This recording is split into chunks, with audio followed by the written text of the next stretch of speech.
Sino ba naman yung hindi magsusubscribe sa Mustang GT na to? Kaswabe, may nag-champion na.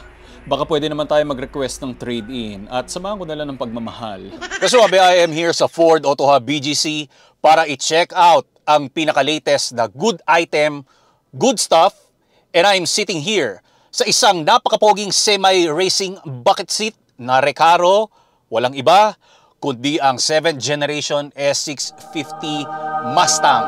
We have an advanced 5.0 and mas powerful ito ng almost 30 horsepower and syempre, very appealing ito when it comes nga pala sa pag-deliver nila ng another chapter sa icon ng mga sports car na namamayagpag ito ng parang nasa 7 years na tinatalo ang sales ng aming Camaro.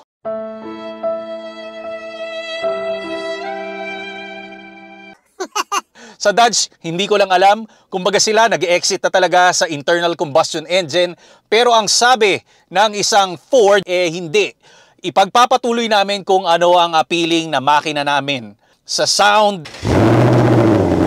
sa look, it's like a select screen on video games. Sa aggression, wala kang masasabi. Pero sana makahawak tayo nito para magawa natin ang pinaka-the best in-depth review. So what are we waiting for, Kaswabe?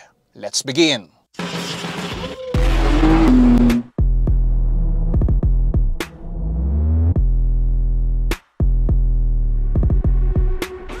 Simulan na natin to. Kapansin-pansin, pag tiningnan natin yung pinaka-overall look nitong bagong Mustang natin, mas sharper na yung mga angles niya. Kumbaga mas galit na. Kung ikukumpara mo to dun sa outgoing, 20% larger yung front grills. Pag EcoBoost ang kinuha natin, wala itong vertical barrier na to. The ground clearance is doing good pa rin. Same rin ito ng predecessor. Pero dito, sa mga corners niya, meron kang extra additional toppings na side splitters. Malalaki yung mga opening dahil nga dun sa makina natin na Advanced 5.0.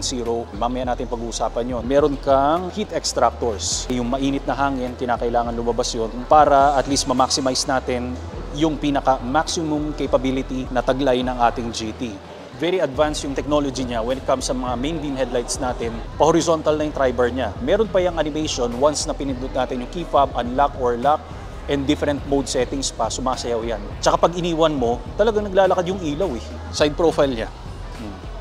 Super slick ng roof design. Naka-sprinting stance ang tawag nila rito. Parang mga athlete na magkakaroon ng 100-meter dash. Di ba pag nakayuko, tapos ito yung pinaka-roof liner, yung pinakalikod. Pero mas naging useful ito sa racetrack. Entry and exit, once na yung driver naka-headgear, mas madaling makapasok at makalabas na rito. 255, 40, and R19. Likod, because this is rear-wheel drive, 275, 40, and R19. So offset wheels ang setup natin for better traction and acceleration. One more benefit is super planted ang rear wheels para sa mas balancing takeoffs na kinahiligan ng mga Mustang owners. Wrapped with Pirelli P0. Napakalaki ng ating rotor disc. Then kung mapapansin mo, naka-Brembo brake calipers tayo with the Mustang icon. Yun ang kakaiba dyan. McPherson strut, doon naman ay multi-link rear axle. So very aggressive na 5.0 GT.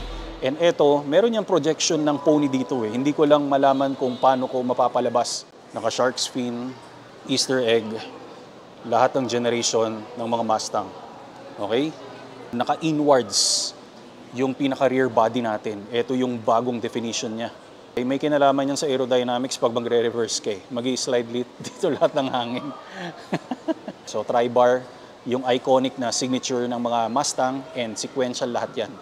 Even pati yung mga turn signals niya. You can see the GT script and performance package ang nakalagay dito. Halos lumapad at lumaki yung script ng GT. Equip siya of course ng quad exhaust pipe and mas aggressive yung pinaka rear face nito compared doon sa predecessor. Beneath the skin of this Mustang 5.0, wala na yung old school na pop rod. Mustang enthusiast, kinakailangan mag-celebrate kayo kasi naka-hydraulic hood struts na to. Talagang amazing and very appealing yung makina nito.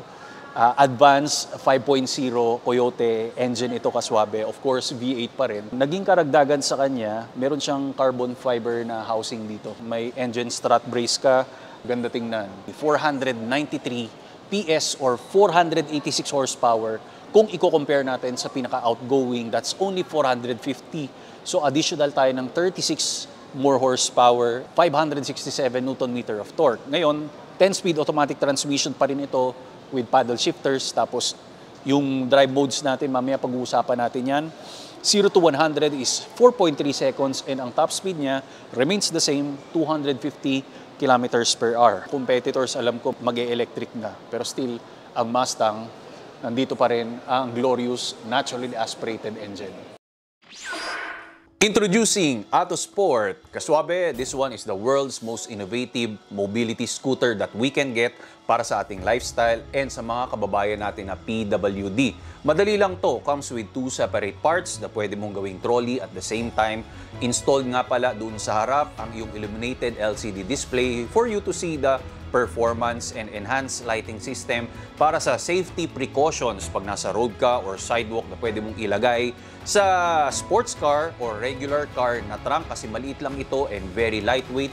Within seconds, ang dali lang i-assemble. Up to 10 speed ang kanyang taglay and 10 kilometers per hour ang kanyang maximum na pinartneran mo ng shock-absorbing flat-free tires for advanced performance and auto braking system. At hindi lang sa kotse, mantakin mo pati sa tren pwede. And flight approve ang ating baterya. Meron tayong lisensya. So, ibig sabihin, pag nag-travel ka around the world, kayang-kaya mo itong ilagay sa cabin at ibaba mo, ma-assemble mo kagad ito. Ang design nito ay talagang super passionate sila para ipakita sa inyo ang performance. So, ganun lang yon. Be active, be free, be yourself by Autosport. Ang link ay nasa description below para i-check mo na lang kaswabe. Kaswabe ang init, hindi ko pwedeng buksan ang ating Mustang dahil may mga customer. Anyway, we are here sa interior ng 7th generation S650. Napaka-pogi and talagang very attractive. Lalong-lalo na yung mga Recaro seats natin. Semi-racing bucket seat na of course manual adjustment ito because naka-Recaro tayo. Pag hindi naka-Recaro yan, matik yan, electrified yung mga seats natin.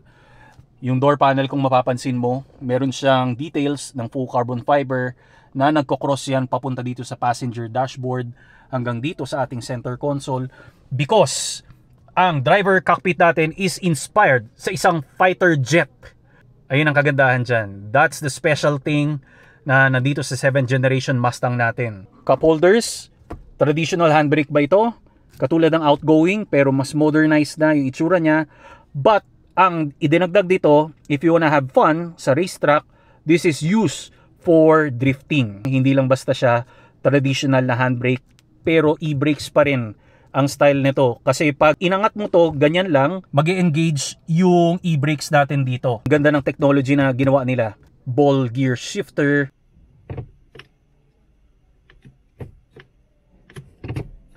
Engine start and stop. Etong kulay red. Tapos yung switches natin, medyo maliliit lang compared sa outgoing. Meron siyang mga toggle switches na kanya-kanyang room. Pero ito, isang hilera.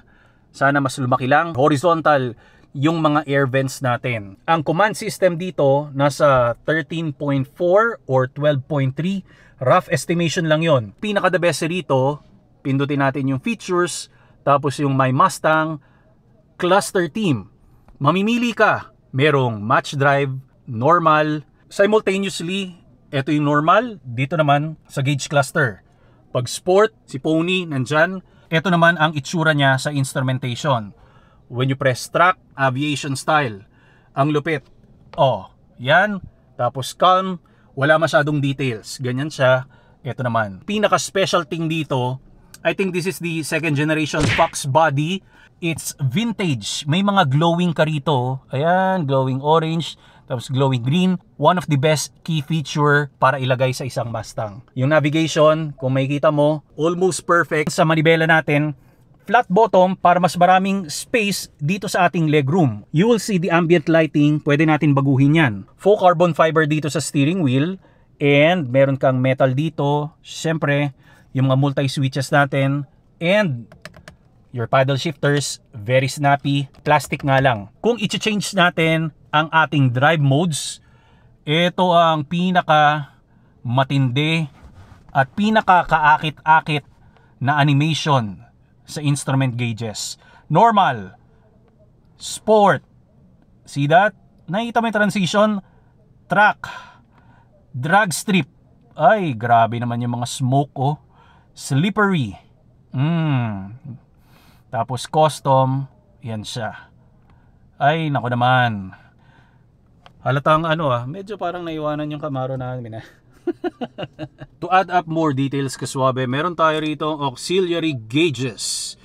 Yan, acceleration, brake, tapos ilipat natin ang page, temperature sa battery, 'di ba? Yan yung fuel natin.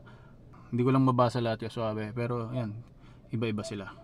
And one more thing, kung naka-normal lang tayo sa drive modes natin, yung exhaust system, pwede natin i-change.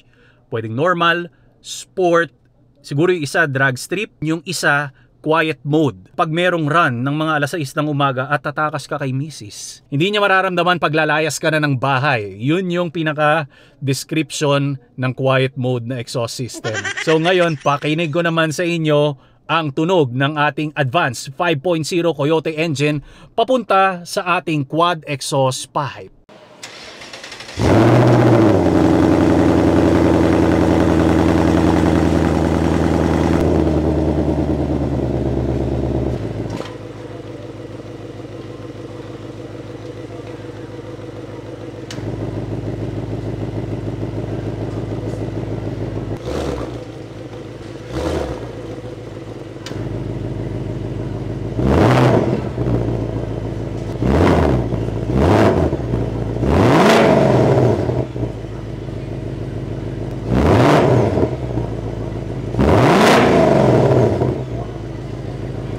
Unit price is 3.9 million pesos for this GT Premium and 3.5 million for the Turbo EcoBoost. Contact person can be seen sa pin comment below at maraming salamat sa Ford Auto Hub BGC sa patuloy na suporta at medyo umaasa na rin ako sa lend-out vehicle natin soon. Anyway, one word for me to describe this all-new Mustang is it is inspiring. Can still be your first sports car, muscle car after the boring cars you've driven, and remember, it's a benchmark of performance on its segment and an icon in every walks of life.